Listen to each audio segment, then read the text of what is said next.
If your Windows update is stuck at 0%, taking forever to download, or throwing error codes, corrupt update files in your cache are usually to blame.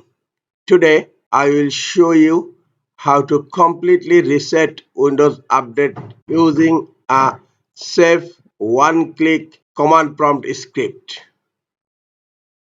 Instead of manually stopping services and renaming system folders, our script automates everything natively. If safely halts Windows updates, cryptographic and BITS services, rename the corrupted software distribution folder to clear the cache, and restart all services cleanly.